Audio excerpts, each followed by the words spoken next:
Early retirement வேணுமா? Mutual ஃபண்ட்ஸ்ல invest பண்ண கால் லாபம் 9600296001.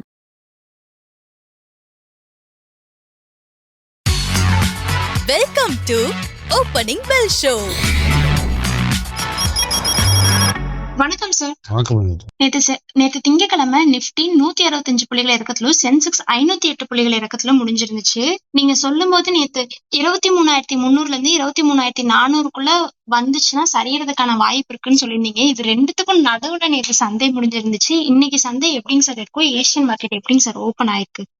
ஓகே, நேற்றைய தினத்தோடைய லோ அப்படின்னு பாத்தீங்கன்னா 23,357. சோ இந்த லோ ஆல்மோஸ்ட் மே 12ஆம் தேதி, கடந்த மாசம் 12ஆம் தேதி 23,348 அப்படின்ற ஒரு லோவர் டெஸ்ட் செய்ததை நம்ம பார்த்தோம். So we are back to almost அந்த லோ கிட்ட வந்திருக்கிறோம். And this is about the bottom of that range. அந்த இமீடியட் ரேஞ்சோட ஒரு பாட்டம் சைட்ல நம்ம வந்திருக்கிறோம் அப்படின்றத நம்ம தெரிந்து கொள்ள வேண்டும். So that is the first lesson to learn. So இங்கிருந்து 23,300 வெறும் ஒரு 57 புள்ளிகள் மட்டுமே. அது சந்தைக்கு வீழ்ச்சியை சந்திக்கிறதுக்கான ரொம்ப வேகமா சந்திக்கக்கூடிய ஒரு வாய்ப்பும் இருக்கிறது. This is the first thing. So we are retesting அதாவது மே 12ஆம் தேதியோட லோ இப்போ ரீடெஸ்ட் பண்ணிட்டு இருக்கிறோம்ன்றதுதான் ஃபர்ஸ்ட். இரண்டாவது, இந்த லோ நமக்கு சப்போஸ் இன்னும் கொஞ்சம் ஒரு இறக்கத்தை சந்தித்தால் சந்தை 23,239 அப்படின்ற ஒரு லெவல் ஆல்ரெடி இருக்கிறது.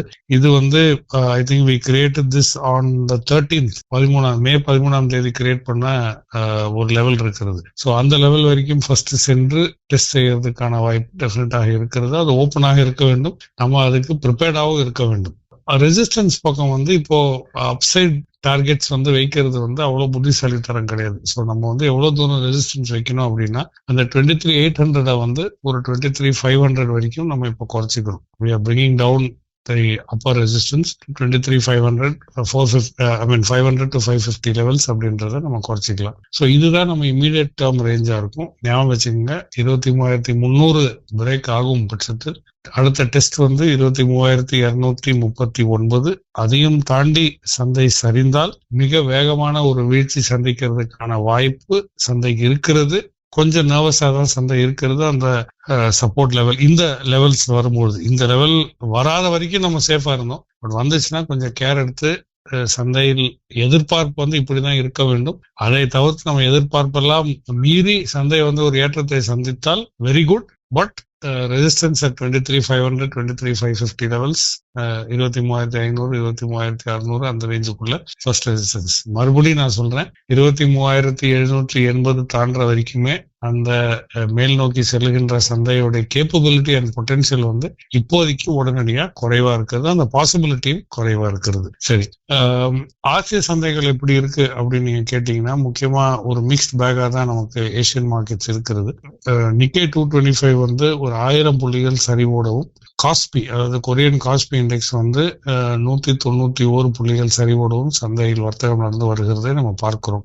ஹாங்காங் மட்டுமே ஒரு 83 புள்ளிகள் ஏற்றத்தோட வர்த்தகம் நடந்து வருகிறது. அதே போல நேற்றைய தினம் டவ் ஜோன்ஸ் 48 புள்ளிகள், அதாவது சரிவோடவே இருந்த டவ் ஜோன்ஸ் முடியும் பொழுது சந்தை வர்த்தகத்தின் முடிவில் 48 புள்ளிகள் ஏற்றத்தோடு முடிந்ததை நம்ம பார்க்கிறோம். சோ இந்த திடீர் இந்த மாதிரி ஒரு திருப்பம் சந்தையில் எதுக்காக வந்துச்சு அப்படின்றத, முக்கியமாக ஈரான் யுஎஸ் உடைய பேச்சுவார்த்தை முற்றிலுமாக நிறுத்தி விடும் அப்படின்றத சொல்லி, அப்படி நின்று விட்டால் இந்த சமாதான பேச்சுகள் எதுவுமே நடக்காது, முற்றிலும் நின்றுவிடும். ஸ்ட்ரெய்ட் ஆஃப் ஹோர்முஸ் டோட்டலாக பிளாக் செய்யப்படும் அப்படின்றதையும் அவங்க சொல்லியிருக்காரு. இதுக்கு ட்ரம்ப் சொன்ன பதில்கள் ரொம்ப, அது சிஎன்பிசியோட இன்டர்வியூ அந்த டிரான்ஸ்கிரிப்ட் நீங்க படிச்சீங்கன்னா அது ரொம்ப வேடிக்கையாவே இருக்கும். இவர் என்ன சொல்லியிருக்காரு, ஒரு நேரத்துல பேச்சுவார்த்தை தொடர்கிறது அப்படி ஒண்ணும் முடியவில்லை அப்படின்றாரு. இன்னொரு ஒரு 2 கேள்விக்கு அப்புறம் அவர் என்ன சொன்னாரு, பேச்சுவார்த்தை ரொம்ப நீண்டு போய் நடந்திருந்தால் அது ரொம்ப போரிங்கா இருக்கிறது. இது ஒரு பிரசிடென்டோடைய பேச்சு பாத்தீங்க.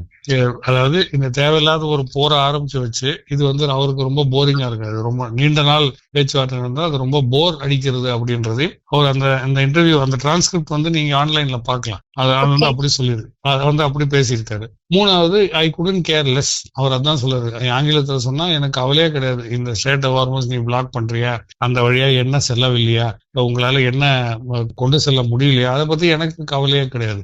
ஏன்னா எங்களுக்கு வந்து நிறைய எண்ணெய் இருக்கிறது. அப்படி அதாவது யூஎஸ்க்கு வந்து எண்ணெய் இருக்கிறது, எங்களுக்கு கவலை கிடையாது அப்படின்னு. நீ தானே இந்த போரை ஆரம்பிச்சு வச்சது, நீ கவலை இல்லாம ஏதோ ஒண்ணு பேசிட்டு எனக்கு இது போர் அடிக்குது அப்படின்னா கிளம்பி போயிடு, அப்ப மொத்தமா நிறுத்திட்டு போக வேண்டியதுதானே. இது ஏன் இந்த மாதிரி, அதாவது அவருக்கும் தெரியல என்ன செய்யணும் எது நடக்குதுன்றது. நேத்து நெத்தன்யாகுவும் ட்ரம்பும் பேசின கால்ல நெத்தன்யாகு மேல ரொம்ப கோவப்பட்டதாவும் சொல்றாங்களே சார். கோவப்பட்டா சொல்றாரு. ஆனா இந்த டிரான்ஸ்கிரிப்ட்ல அவர் என்ன சொல்லியிருக்காருன்னா, ஐ ஹேட் அ வெரி ப்ரொடக்டிவ் கால், ரொம்ப பயனுள்ள ஒரு போன் கால் வந்து பேசியிருக்கேன். பேரூட்டுக்கு ட்ரூப்ஸ் வந்து போகாது அப்படின்றது இவர் சொல்லியிருக்கு. பேரூட்னா சதர்ன் லெபனான்ல இஸ்ரேல் ட்ரூப்ஸ் IDF போர்சஸ் வந்து செல்லாது அப்படின்றத இவர் வந்து நெத்தன்யாகு ட்ரம்ப் கிட்ட சொன்னதாகவும் ட்ரம்ப் அவர்கிட்ட சொன்னதாகவும் அவர் சொல்லியிருக்காரு. ஆனா அந்த போன் கால் முடிஞ்சு நெத்தன்யாகு என்ன சொல்லியிருக்கு, நாங்க அதாவது இதுவரைக்கும் அதாவது பாதி வழி சென்றிருக்கக்கூடிய அந்த போர் வீரர்கள் வந்து மறுபடியும் திரும்புவார்கள், இஸ்ரேலை நோக்கி திரும்புவார்கள். ஸோ அங்க வந்து லெபனான்ல தாக்குதல் நடக்காது அப்படின்றது. இந்த கால்லாம் முடிச்சு கொஞ்ச நேரத்தில் நெத்தன்யாகு சொன்னாருக்கு, நாங்க அதாவது இஸ்ரேல் வந்து லெபனான் மேல நடத்துற இந்த ஒரு நீக்கம் வந்து தொடர்ச்சியாக நடந்து தானே இருக்கும், அதுல வந்து எந்த விதமான மாற்றமும் கிடையாதுன்றதை அவரு சொல்லியிருக்காரு. ஸோ இப்போ அவருக்கு வந்து ட்ரம்ப்போடைய சீக்ரெட் தெரிஞ்சு போச்சுன்னு நினைக்கிறேன். போன் கால்ல ஒண்ணு சொல்லணும், நிஜத்துல ஒண்ணு சொல்லணும், செயல்ல இன்னும் ஒண்ணு செய்யணும். சோ ஐ திங்க் இவங்க ரெண்டு பேருமே இப்ப பண்ணக்கூடிய பிரச்சனைகள் இந்த ஒண்ணு, இது நிறுத்தணும். அது இஸ்ரேல் வந்து நேற்று தினம் கூட நான் பேசும்போது நான் சொன்னேன், இஸ்ரேலுடைய நோக்கம் வந்து இப்ப US வந்து ஒரு பீஸ் அக்ரிமெண்ட் நோக்கி போய் அவங்க வெளியேறினாங்கன்னா இவங்களோட முற்றிலும் இந்த ஒரு எக்ஸிஸ்டென்ஷியல் கிரைசிஸ் வந்து மீதியும் தொடரும். அதாவது இவங்க ஆரம்பிச்சு வச்ச இந்த போரை வந்து இது முடிக்காமல் அரைகுறையா விட்டு போற மாதிரி ஆயிடும். இதுதான் இஸ்ரேலுடைய பிரச்சனை. சோ அவங்க வந்து தொடர்ச்சியாக US இன்டர்ஃபியரன்ஸ் வந்து அங்க வைத்திருக்கிற வேண்டும். இவ்வளவு தூரம் வந்துட்டோம், இன்னும் கொஞ்சம் அப்படியே இருங்க அப்படின்றதான் தக்க வைக்க வேண்டும்ன்றதுதான் இஸ்ரேலுடைய நோக்கம். அதனாலதான் இப்ப திடீர்னு இங்க பேச்சுவார்த்தை, சமாதான பேச்சுவார்த்தை, இந்த நெகோசியேஷன் எல்லாம் இவ்வளவு கிட்ட நெருங்கும் பொழுது லெபனான்ல போய் தாக்குதல் நடக்கிறது, ஹமாஸ் அதை முடிச்சிட்டோமே அப்படின்றத சொன்னதை இப்ப மறுபடியும் அங்க ஒரு தாக்குதல். சோ அப்போ இது ஹமாஸ் மீது அங்க தாக்குதல் நடக்கும்போது ஈரான் வந்து இந்த அக்ரிமெண்ட் சைன் பண்ண மாட்டாங்க. இதுதான் இஸ்ரேலுக்கு தேவை. இது இப்படி நடக்கணும்ன்றதா அவங்க இந்த வேலையை பண்றாங்க. சோ இப்ப வந்து இவர் இண்டிபெண்டா அந்த டிசிஷன் எடுத்து போக வேண்டியதானே. அவரோட ட்ரூப்ஸ் அங்க வைத்திருக்காரு. அவருக்கு ஈரானுக்கு நடந்திருக்கக்கூடிய அந்த பிரச்சனை அக்ரிமெண்ட்ல முடிஞ்சது. இப்போ nuclear what ever etcetera agreement இவர் வந்து அதை எடுக்கலாம். பட் இப்ப இது ஒரு ட்ரையாங்குலர் ப்ராப்ளமாக வந்திருக்கிறது. And this is how this thing is going to remain. So இந்த அன்சர்டனிட்டினாலதான் இப்போ ஆசிய நாட்டு சந்தைகள் வந்து இவ்வளவு ஒரு மிக்ஸ்டா ட்ரேட் பண்றதை நம்ம பார்க்கிறோம். பிகாஸ் ஸ்ட்ரெய்ட் ஆஃப் ஹார்மோஸ் முற்றிலும் பிளாக் செய்யப்பட்டால் I think the damage to the global economy, அதாவது உலக இந்த சைடு அட்லீஸ்ட் ஏசியன் பொருளாதாரம், ஸ்டார்டிங் வித் ஏசியா பொருளாதாரம் அண்ட் மற்ற பல நாடுகளுக்கான பொருளாதாரம் வந்து பெரிய அளவுல ஒரு பாதிப்பை நடக்கும். எண்ணெயோட விலை நேற்றைய தினம் கூட நம்ம பார்த்தோம். காலையில நம்ம ஓப்பனிங் பெல் பேசும்பொழுது ஒரு 3% மற்றும் ஏற்றத்தோடு இருந்ததுன்றது நான் சொன்னேன். அது டே போக போக 5%, 6% ஷார்ப்பா ஏற்றத்தை சந்தித்ததை நம்ம பார்த்தோம். இதுதான் இந்த இன்ஃபேக்ட் ஆயில் ட்ரேடிங் ஆப்பர்ச்சுனிட்டி இருக்கிறதாக நீங்களும் கேட்டீங்க. And I think that is the truth of the matter. So இப்ப இந்த பிரச்சனை வந்து இது ஐ திங்க் உலக நாடுகள் வந்து இவங்க மேல பிரஷர் கொடுத்து எப்படியாச்சும் அந்த பீஸ் அக்ரிமெண்ட்டை சைன் பண்ண வச்சு இவர் அந்த வெளியேற்ற வேண்டும், US வெளியேற்ற வேண்டும் என்றுதான் இப்போ ரொம்ப முக்கியமா நம்ம கவனிக்க வேண்டிய ஒன்றாக இருக்கிறது. உலகத்துக்கே கவனிக்க வேண்டிய ஒரு பிரச்சனையாக இது இருக்கிறது. பிகாஸ் ஃபார் நோ ரீசன் இது எவ்வளவு நாள் நீடிக்கும், எவ்வளவு நாள் இது தொடரும்ன்றது இப்போ ஒரு அன்சர்டனிட்டி மறுபடியும் கொண்டு வந்திருக்கும். திருப்பியும் அவர் கடைசியில் அந்த போன் கால் என்ன சொல்லியிருக்காரு, இது சீக்கிரம் முடிஞ்சிடும், பேச்சுவார்த்தைகள் நடந்துதான் வருகிறது அப்படின்றது சொல்லி இது சீக்கிரம் முடிஞ்சிடும். ஏன்னா பம்ப் பிரைசஸ், அதாவது US இருக்கக்கூடிய ஆயில் பிரைசஸ் வந்து டப்புன்னு உடனடியாக கீழே குறைகின்ற ஒரு வாய்ப்பு ரொம்ப விரைவில் நீங்க எல்லாம் பார்க்க போறீங்க.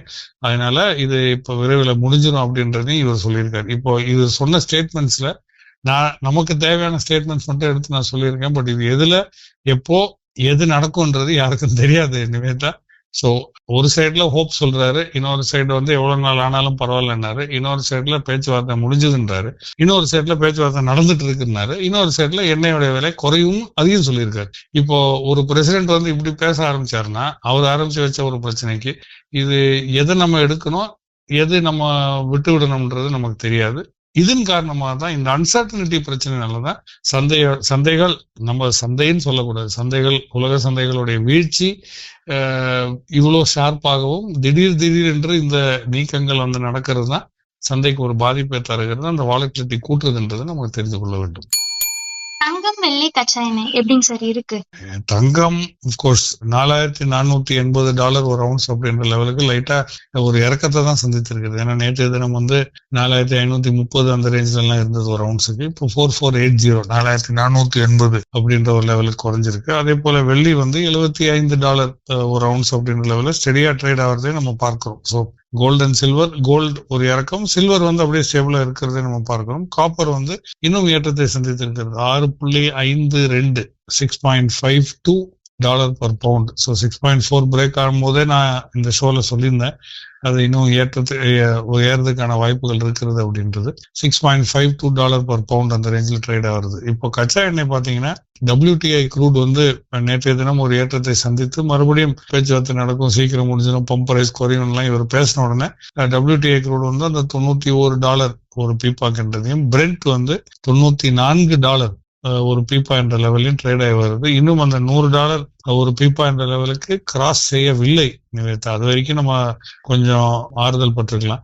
But I think otherwise oil is on the boil, ஆங்கிலத்தில் சொல்ற மாதிரி அது வந்து தளதளன்னு இருக்கிறது. அது திடீர்ன்றது எப்போ இவரு பேச்சு மாறுவாரு, எது நடக்கும்ன்றது யாருக்கும் தெரியாதனால கச்சா எண்ணெய் விலை ஏற்றம் இறக்கம் வந்து திடீர் என்று ரொம்ப ஷார்ப்பாக 3% இறக்கம், 5% ஏற்றம், இப்படிதான் சந்தையில வந்து நடந்து வருகிறது. and it continues to hold that way.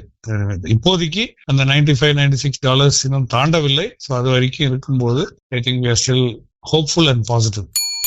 இன்னைக்கு என்னென்ன பங்குகளை கவனிக்கணும் சார்? அதுக்கு முன்னால உங்க க்ளோஸ் ஃப்ரெண்ட்ஸை விட்டுட்டீங்களே, FIS வந்து என்ன சார் பண்ணிருந்தாங்க?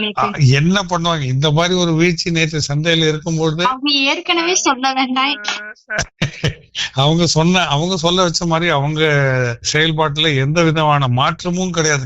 No change at all.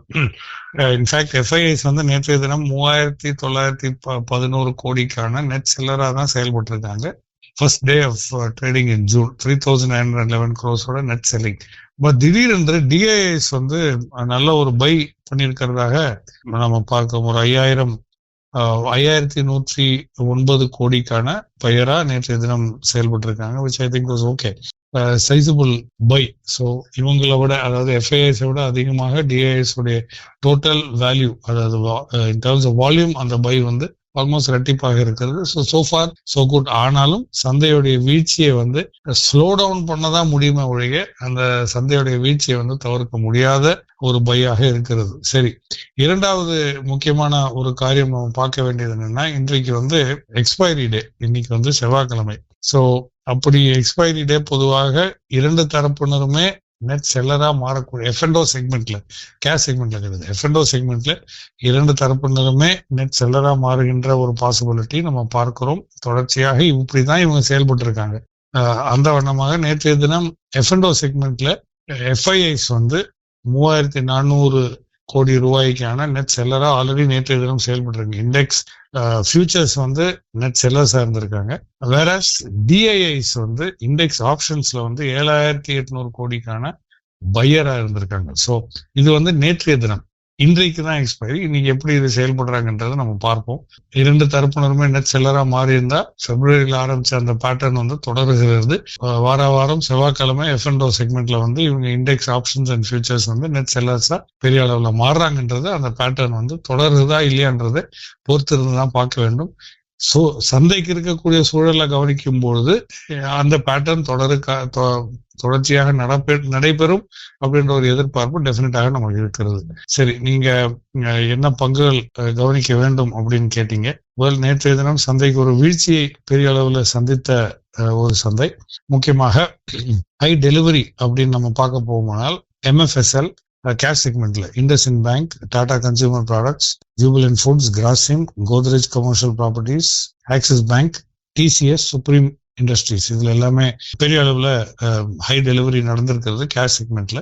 அதே சமயத்துல லாங் பில்டப் அப்படின்னு பார்க்க போனா ரொம்ப குறைவான செட் ஆஃப் பங்குகள்ல தான் நடந்திருக்கு. ஒரு 10-12 பங்குகள்ல மட்டுமே பெரிய அளவில் லாங் பில்டப் நேற்றைய தினம் நடந்திருக்கிறது. ஆப்வியஸ்லி விழுந்த சந்தையில அவ்வளவுதான் நடக்கும். ஸோ இதுல முக்கியமான ஒரு சில பங்குகள் tech Mahindra, coal India, Nuvama, NBCC, Wipro, Coforge, Exide industries, Nykaa, TCS. So TCS வந்து ஹை டெலிவரி நடந்திருக்கு, லாங் பில்டப் நடந்திருக்கு. பிளஸ் நீங்க இந்த லிஸ்ட்டை கவனிச்சீங்கன்னா நிறைய ஐடி ஸ்டாக்ஸ் மறுபடியும் லாங் பில்டப்ல வந்திருக்கிறது. விச் மீன்ஸ் திடீரென்று அந்த AI thing is becoming more important or interesting. அந்த ஒரு கேம் மறுபடியும் நம்மள வந்து ஆட்டி படிக்க போகுது என்பதையும் நம்ம தயார் நிலையில அந்த ஒரு உஷார் லெவலுக்கு நம்ம வர வேண்டும் அப்படின்றது சொல்ல கடமைப்பட்டிருக்கேன். அதே போல ஷார்ட் பில்டப் நீங்க பாத்தீங்கன்னா ஆல்மோஸ்ட் 110 பங்குகள்ல பெரிய அளவுல நேற்றைய தினம் நடந்திருக்கு. ஸோ ஷார்ட் சைடு தான் பொசிஷன்ஸ் சந்தையில வந்து பில்ட் ஆயிருக்கிறது F&O செக்மெண்ட்ல.